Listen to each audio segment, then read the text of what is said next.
morning. Din in Fresno, California. Ngayon luluto tayo ng simple Valenciana Ilonggo menu. Nagano na ako. Saing na ako ng nito, sweet rice and turmeric powder at may salt. Kasi hindi ako nagagamit ng magic sarap. Simple lang, healthy and simple menu for Valenciana. Hindi rin ako naglalakay ng chorizo de Bilbo kasi ano siya ay preservative kasi yung chorizo de Bilbo. Ang ginagawa ko simple lang. Coconut oil and olive oil. Ginamix ko na lang siya. Organic coconut oil and extra virgin olive oil.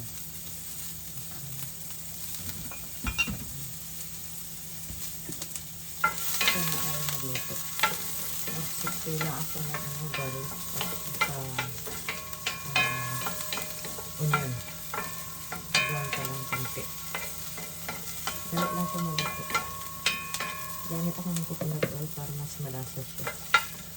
Kasi yung ibang Valenciana may coconut oil yung may coconut. Kaya ito, sa coconut oil ko na lang ginawa. Ito, it's the virgin olive oil, organic. Masarap ang lasa niya. Recommended ito na brand.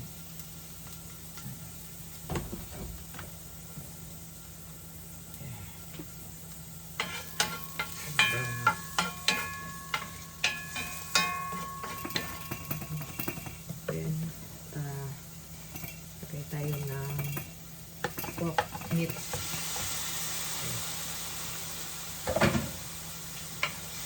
Ito lang. Okay. Yan.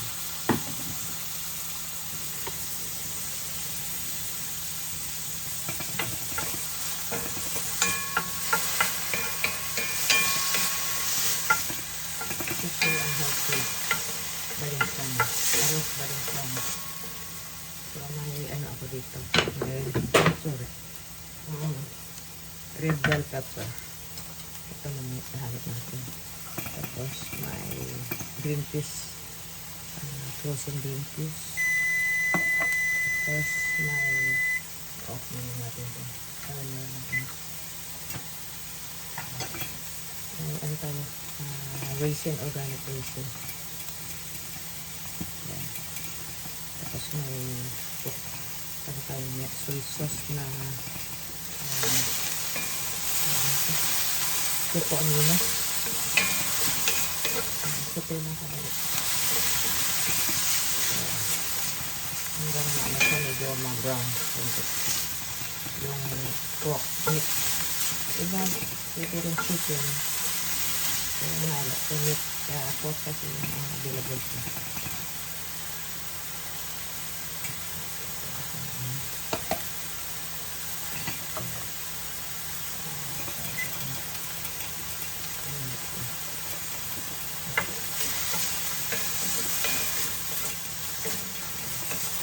Balik lang ito malito. Ito tayo na salt and pepper. Malayang salt.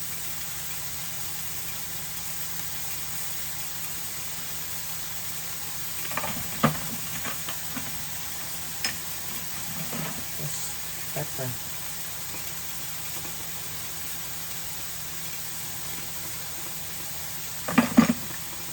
Ito lang.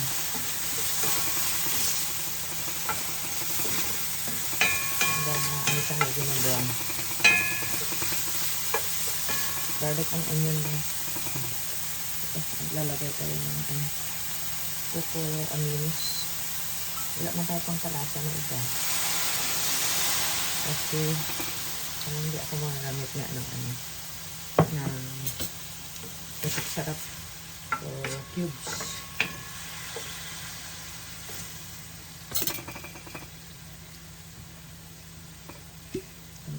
soy sauce na ano.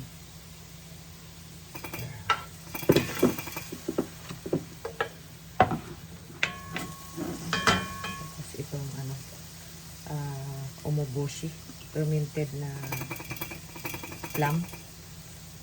Kala ko dyan, masarap to. Ano siya fermented na tawag niya, shiso leaves. Ang lasa niya parang ano, patis, pero hindi ito patis.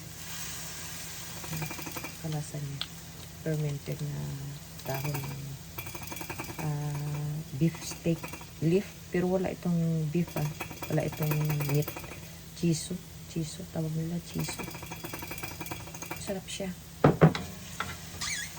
Alkaline, high in alkaline vinegar made of plum.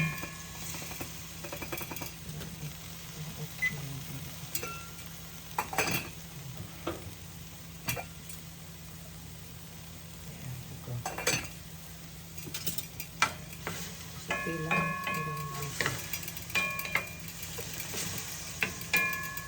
Tapos lagay tayo ng raisin. Ito. Frozen na itong raisin ko. Tapos yung bell pepper. Okay.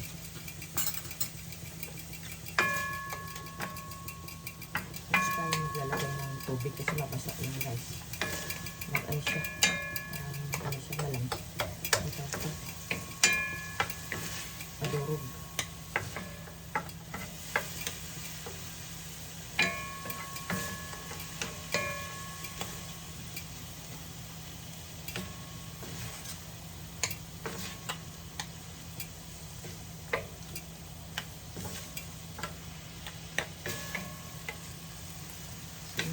Ba rin siya. Kasi yung complicated, maraming halo na mga soy dilbang, yan ang gamit na. Kasi ano siya, may sodium nitrate, process kasi yun. Gusto ko yung simple lang kasi pangbahay lang, pero masarap. Ano natin yung mga dentist. Tignan natin yung yung lasa ng pan. Okay na.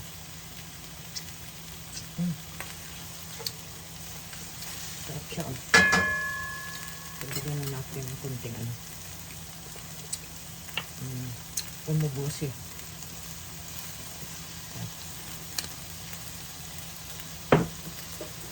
More cocoa aminos.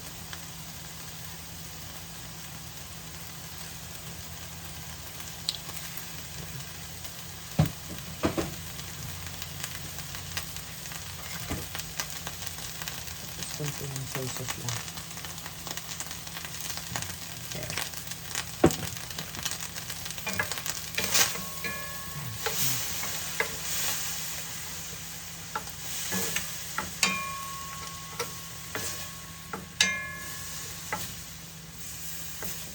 Lagyan na natin yung kanin. Yung sweet rice na nasain.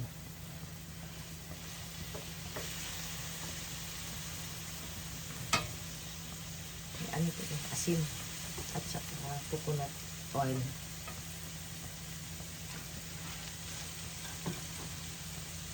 Kasi hindi na ako naglalagay ng magic sarap. Simple and healthy. Ano?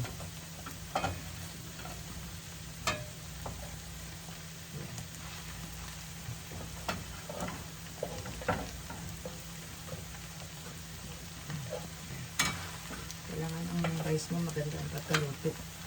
Hindi siya basa, hindi siya lata.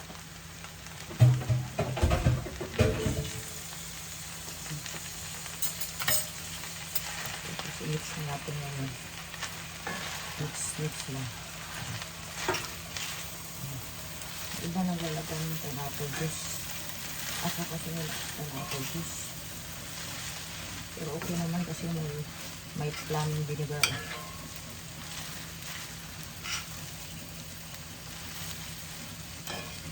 Yan.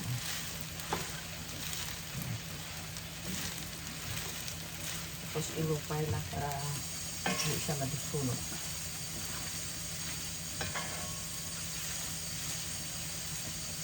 Tapos lagay na natin yung raisin.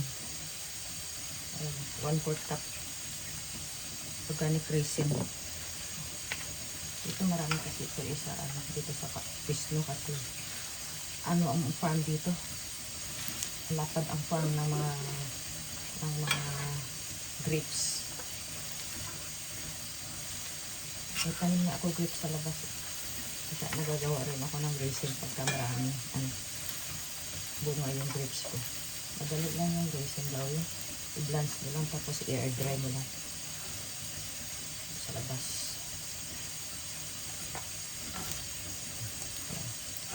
Yan na siya. Healthy Valenciana. Arroz Valenciana. Simple and healthy. Turmeric powder ito nagpakatulay hindi ito food coloring. Turmeric powder. Organic turmeric powder.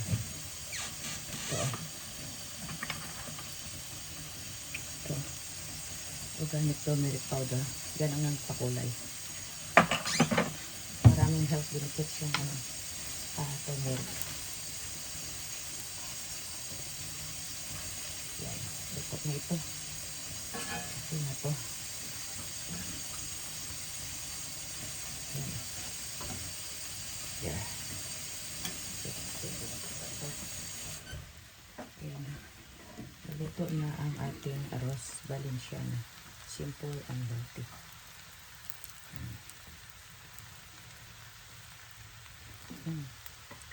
Tignan natin.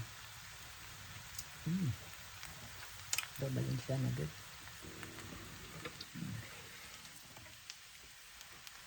Okay. Thank you for watching.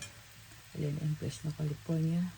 Don't forget to like and subscribe and hit the bell button para next video. See you in next video. Thank you for watching. Bye for now. Ellen M. Fresno, California. Likes and subscribe. Bye.